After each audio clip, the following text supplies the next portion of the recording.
Na mpenzi mtazamaji wa runinga ya An-Nisaa, karibu katika kipindi Jasho Langu, ambapo watu wengi hudhania kwamba walemavu kazi yao ni kuombaomba, ila dhana hii ni kinyume, kwani tuko naye mzee wetu ambaye kwamba ni fundi ambaye hushona viatu na hujipatia riziki kutokana na ushonaji viatu. Ungana nami hadi tamati. Mimi nafahamika kama Farida Ali. Katika safari hii ya ushonaji viatu tujue, je, alianzia wapi?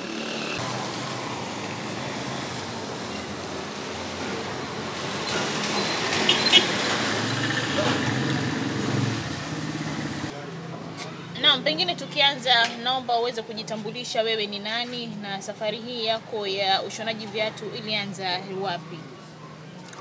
Kwa majina naitwa Dominic Chapia.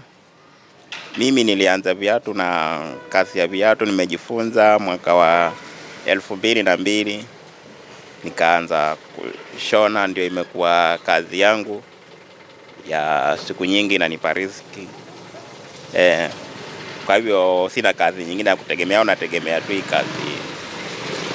Je, pengine hii kazi yako ya ushonaji viatu pengine ndio inaomba kwamba inakupatia riziki na pamoja na inakukimu mahitaji ya familia yako yote? Inanikimu mahitaji ya familia vizuri.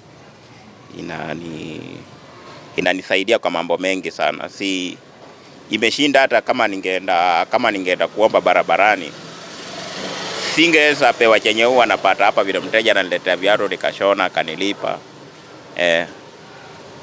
Watu wengi hudhania kwamba wanaofanya kazi, wanaokuwa na ulemavu, yani kazi yao ni kuombaomba sana. Je, dhana hii unaichukuliaje?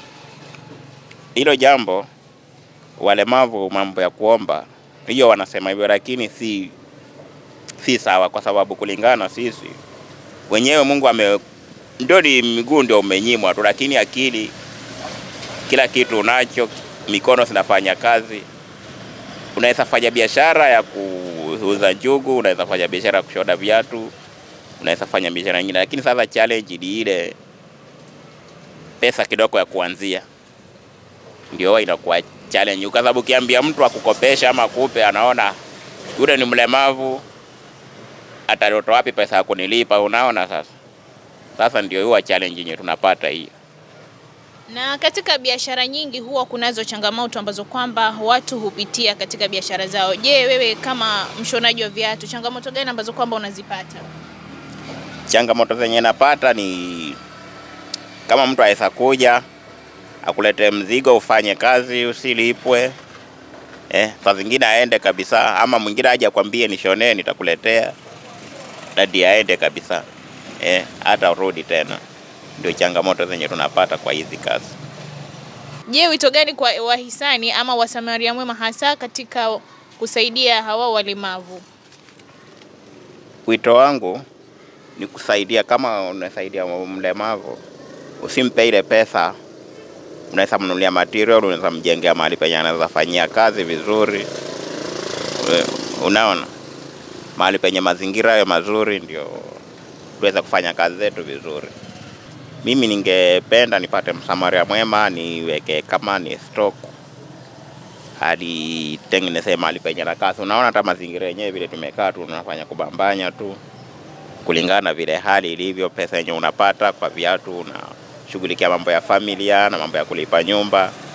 Sasa inakuwa hiyo challenge ndio inatuzidi kidogo hapo. Na tukimalizia, je, maoni yako ni yapi kwa yule ambaye kwamba ni mlemavu, yuko tu pale nyumbani ameketi hajishughulishi na chochote? Je, unaweza kumwambia nini? Upande wa walemavu, kenye naweza sema, hata kama ni mama ama ni baba wameficha mlemavu, wajaribu kumpeleka kozi mahali popote. Hata si kama ni college, wampeleke kwa mtu yoyote amfundishe. Ni kama ni kazi yoyote ya mikono yenye anaweza ulizo kama enda interest ya kufanya hiyo kazi, na mfundishe kazi, alafu amfungulia mahali afanye apate riziki yake, kuliko kumsaidia, kwa sababu hivyo kama wao wazazi hawako, yule mtoto atateseka sana. Yule mtu atateseka. Kwa hivyo ni mtu afaa ajikimu kimaisha, yani yenyewe mwenyewe ajitegemee. Kama vile mimi nafanya hivi, mimi nina familia na watoto wawili, wote wako secondary. Sasa unaona, na kazi ni hii nafanya hii, sasa ndio inatufanya tunaenda mbio hivyo Na utapata kunayo mwingine kama wewe vile ulivyo, lakini yuko tu nyumbani ameketi, hajishughulishi na chochote. So mtu kama yule unaweza kumwambia nini? Mtu kama yule naweza mwambia afanye bidii, aende atafute chochote chenye naweza fanya ili kimletea hata kama ni pesa kidogo, ile awe na pesa yake yenye si kwamba ni ya kuomba ati ya kuomba umepewa. Unafanya unapata yako. Wajua pesa ikiwa ni yako mwenyewe huwa ni tamu sana kutumia, kwa sababu si yenye umepewa unaanza kuambiwa sisi tutakupa pesa ufanye hivi, tutakupa pesa au sijua peleka wapi. Lakini pesa ikiwa ni yako mwenyewe yenye umepata, hata kama ni shilingi 5 shilingi 10, hiyo pesa ina utamu wake.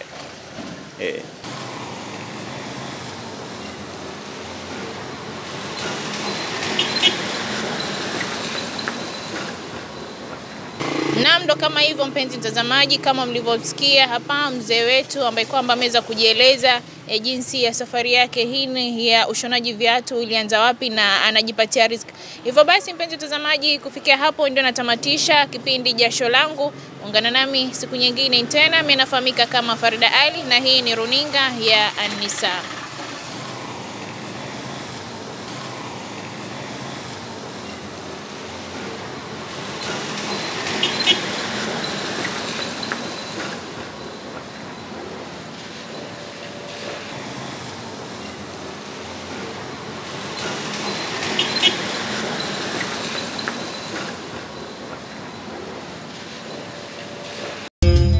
Unatazama An-Nisa TV.